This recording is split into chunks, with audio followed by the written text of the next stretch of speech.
Hi traders, welcome to my channel. నేను మీ సురేష్. నేను ట్రేడింగ్ చేస్తున్న పద్ధతి స్మార్ట్ మనీ కాన్సెప్ట్. మార్కెట్ బిహేవియర్ని బట్టి ఎప్పుడు ఆర్డర్ బ్లాక్, ఇన్బ్యాలెన్స్ వస్తున్నాయో చూడాలి. అలాగే demand and supply zones patterns ఎప్పుడు వస్తున్నాయో చూసుకుని మనం నెక్స్ట్ స్టెప్ వేయాలి. అప్పుడే మనం ప్రాఫిట్లో ఉంటాం. అందుకనే నా నాలెడ్జ్ని మీతో షేర్ చేసుకుంటున్నాను. ఈరోజు నిఫ్టీ 1 minute టైం ఫ్రేమ్లో పాసిబుల్ ఎంట్రీస్ గురించి నేను మీకు ఎక్స్ప్లెయిన్ చేస్తున్నాను. చూడండి, మార్కెట్ గ్యాప్ అప్తో ఓపెన్ అయ్యి మనకి అప్ మూవ్ ఇచ్చిన తర్వాత ఇక్కడ చాలాసేపు కన్సల్టేషన్లో ఉండిపోయింది. మనకి ఎప్పుడైతే ఈ కన్సల్టేషన్లో ఉందో మనకి అక్కడ ప్యాటర్న్స్ క్రియేట్ అవుతూ ఉంటాయి. ఆ ప్యాటర్న్స్ని మనం ఐడెంటిఫికేషన్ చేయాలి. చూడండి, ఇక్కడ ఒక స్వింగ్ లోలో వచ్చింది, అప్కి వెళ్ళిన తర్వాత లోలో స్వింగ్ ఇది. ఈ స్వింగ్ తర్వాత మళ్ళా ఇంకొక స్వింగ్స్ క్రియేట్ చేసుకుంటూ ఇలాగా వెళ్తుంది. కానీ మనం ట్రెండ్ లైన్ గీసినట్టయితే ఫస్ట్ స్వింగ్ ఈ స్వింగ్ని కలుపుకుంటూ మనం ఒక ట్రెండ్ లైన్ గీసుకున్నాం అనుకోండి, అంటే 2 స్వింగ్స్ మినిమం ఉంటూ ట్రెండ్ లైన్ గీయాలి. అప్పుడు థర్డ్ స్వింగ్ దాన్ని బ్రేక్ అవ్వకుండా దాని మీదే సపోర్ట్ తీసుకుందని అంటే మార్కెట్ ఎక్కడి నుంచి కిందకి రావడానికి ట్రై చేస్తుంది. కానీ ఈ లైన్ మనకి సపోర్ట్ కింద ఉందని దీని అర్థం. చూడండి, అలాగే పైనుంచి కూడా ఒక లైన్ తీసుకున్నాం అనుకోండి, ఇది ట్రయాంగిల్ ప్యాటర్న్.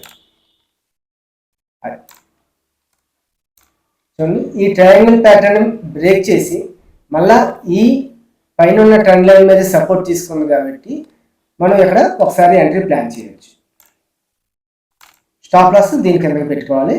అంటే ఈ స్వింగ్ కిందకి మనం స్టాప్ లాస్ ఈ స్వింగ్ కిందకి పెట్టుకోవాలి. అది ఎన్ని పాయింట్లు వస్తే అన్ని పాయింట్లు,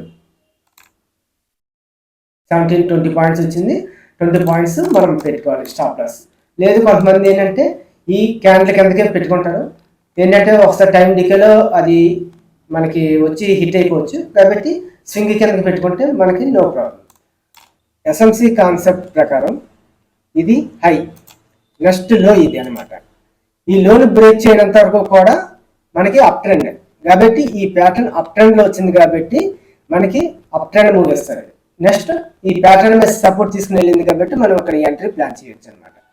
ఇది ఈ రోజుల్లో హైలో మళ్ళీ హైకి వెళ్ళింది. మార్కెట్ డౌన్ఫాల్ అవుతున్నప్పుడు మనకు ప్యాటర్న్ కానీ ఎస్ఎంసి కాన్సెప్ట్ కానీ మనకు తెలియట్లేదు.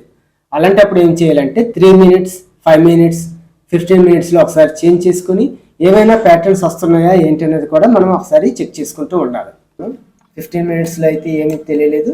అలాగే 5 minutesలోకి వెళ్ళామనుకోండి, 5 minutesలో ఎంగల్ఫింగ్ ప్యాటర్న్ వచ్చింది కాబట్టి దీనికి ఒక జోన్ తీసుకున్నాం అనుకోండి.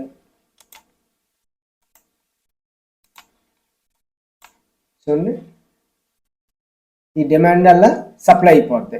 ఎందుకంటే దీన్ని బ్రేక్ చేసి కిందకు వచ్చింది కాబట్టి సప్లై అయిపోయింది.